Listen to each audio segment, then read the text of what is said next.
तो बच्चों यहाँ पे ऑसिलेशन का जो असाइनमेंट का सॉल्यूशन है उसको मैं डिस्कस कर रहा हूँ। क्वेश्चन नंबर 1 है बेटा, a granite rod of 60 centimetre length is clamped at its middle point and is set into longitudinal vibration. The density of granite is 2.7 into 10 to the power 3 kg per meter cube and its Young's modulus is 9.27 into 10 to the power 10 Pascal. What will be the fundamental frequency of the longitudinal vibrations? ठीक है, तो जो rod है उसका सबसे पहला जो vibration अगर हम मोड देखें, ठीक है, तो ऐसे हो सकता है, पहला वाइब्रेशन ऐसे मिलेगा आपका, ठीक है, इस तरह से मिल सकता है. सो ये कितना हो जाएगा, this is equal to lambda by कितना हो जाएगा 4 एंड टोटल लेंथ कितना है बेटा, this is equal to L.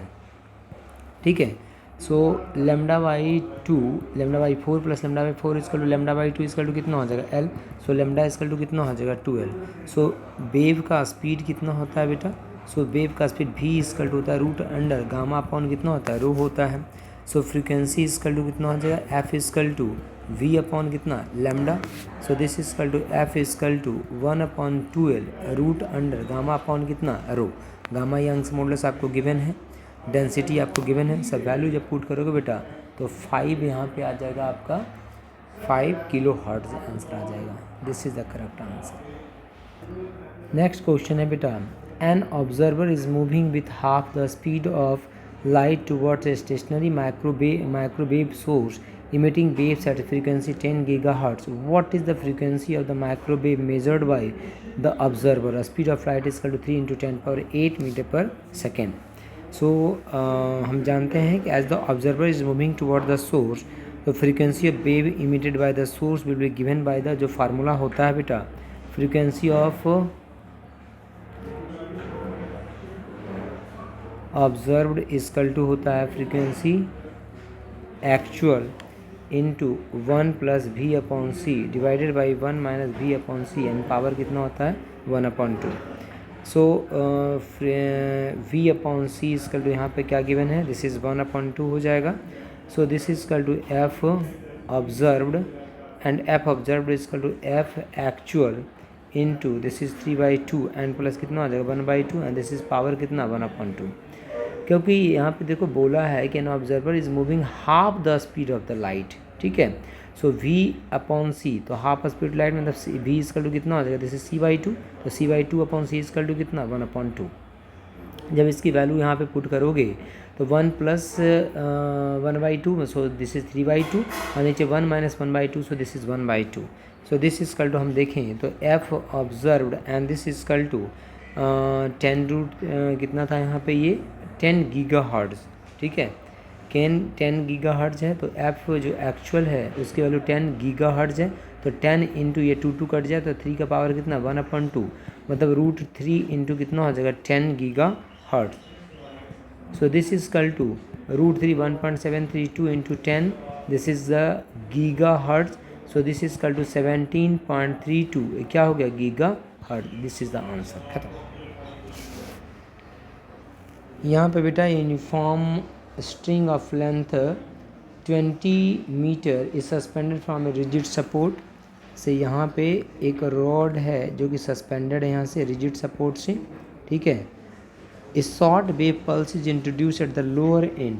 एक शॉर्ट वेव पल्स यहाँ पे इंट्रोड्यूस किया जाता है. ठीक है, it start moving up the string, the time to reach the support is. Support पे कितने देर में ये यहाँ पे पहुँचेगा. तो मान लिया जाए बेटा इसका लेंथ आपको गिवन है, लेंथ इजकल टू कितना है, this is equal to length is equal to आपका यहाँ पे गिवन है L एंड इसका मास लेट कि इसका मास कितना है M. ठीक है, मास इसका मान लेते हैं M. ठीक है, सो एट x डिस्टेंस पे जा कर के बेटा x डिस्टेंस पे जा कर के एक dx एलिमेंट हम यहाँ पे कंसीडर कर लेते हैं. दिस एलिमेंट इज़ dx, ये dx एलिमेंट हमने यहाँ पे कंसीडर कर लिया. ठीक है, सो टेंशन वहाँ पे कितना हो जाएगा पॉइंट P पे, तो tension is equal to this is mgx upon कितना L. क्योंकि अगर टोटल आपका जो लेंथ है L है, ठीक है, तो टोटल मास अगर m है तो मास पर यूनिट लेंथ कितना हो जाएगा m अपॉन L. सो x डिस्टेंस का इसी का टेंशन हम निकालेंगे ना, ये जो है टेंशन हम इसी का निकालेंगे, ये जो पार्ट है क्योंकि नीचे तो यही है तो इस पार्ट का, तो इस पार्ट का टेंशन हमने निकाल लिया यहाँ पे. टेंशन इसकल टू कितना हो जाएगा एम जी एक्स अपॉन कितना हो जाएगा L.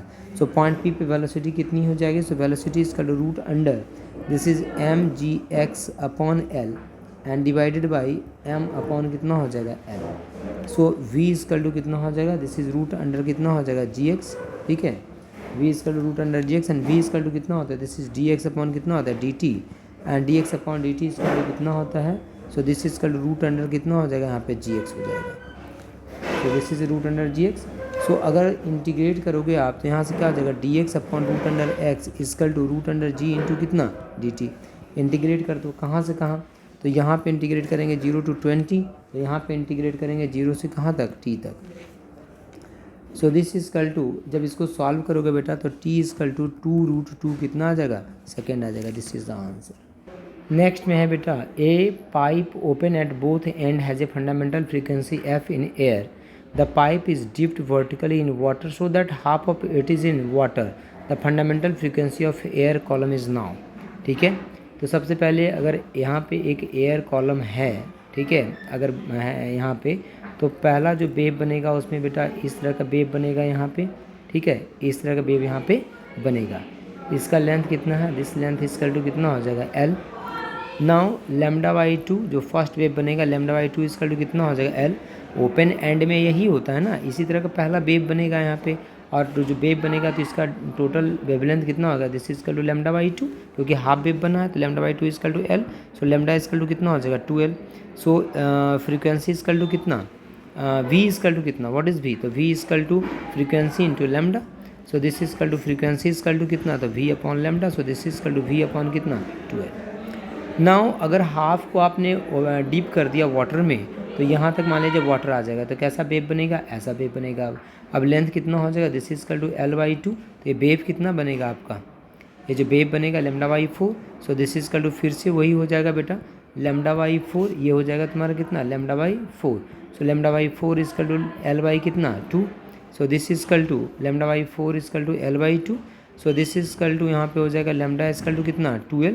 So v is equal to frequency into कितना lambda. So this is equal to new frequency, जो न्यू फ्रीक्वेंसी हो जाएगा बेटा, जो न्यू फ्रीक्वेंसी यहाँ पे हो जाएगा,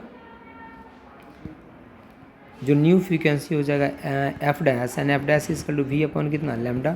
सो वी अपॉन कितना 2l। सो दिस इज फिर से वही एफ आ गया। सो एफ इजकल टू कितना हो जाएगा एफ डैश, मतलब फ्रीक्वेंसी क्या रहेगी सेम रहेगी यहाँ पे।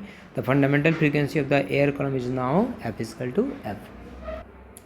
नेक्स्ट क्वेश्चन है बेटा a pipe of length 35 centimetre is closed from one end, find the column of possible natural oscillation of air column in the pipe whose frequency lies below 1250 Hz, the velocity of sound in air is 340 metre पर second. ठीक है, तो close, ये तो close journal pipe का concept है। Close journal pipe में हम क्या जानते हैं 2n+1 into we upon 4l and ये आपको गिवन है बेटा कि लेस देन 1250 होगा।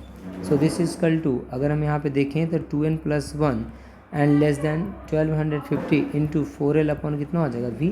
So this is equal to 2n+1 is less than कितना हो जाएगा 12.5। सबकी वैल्यू पुट कर दो l की v की। सो this is equal to n अगर निकालोगे बेटा तो m इज लेस देन 5.25 आ जाएगा। So this is equal to n is equal to कितना हो जाएगा 0 1 2 3 एंड दिस इज 4 5 कुछ भी हो सकता है। सो पॉसिबिलिटी कितना हो जाएगा यहाँ पे बेटा 6 पॉसिबिलिटी हो सकते हैं। ठीक है, 3 4 एंड 5 हो सकता है। So we have 6 possibilities. Total possibilities कितनी है बेटा 6 पॉसिबिलिटी हैं। So C part is the correct answer. और फोर्थ का आंसर कौन सा हो जाएगा, डी पार्ट हो जाएगा। एंड इसका आंसर कितना हो जाएगा, this is equal to 2√2 second हो जाएगा। और इसका आंसर 13.32 गीगाहर्ट्ज़ हो जाएगा। और इसका आंसर हो जाएगा तुम्हारा 2.5 kg नहीं 5 kilohertz. This is the correct answer.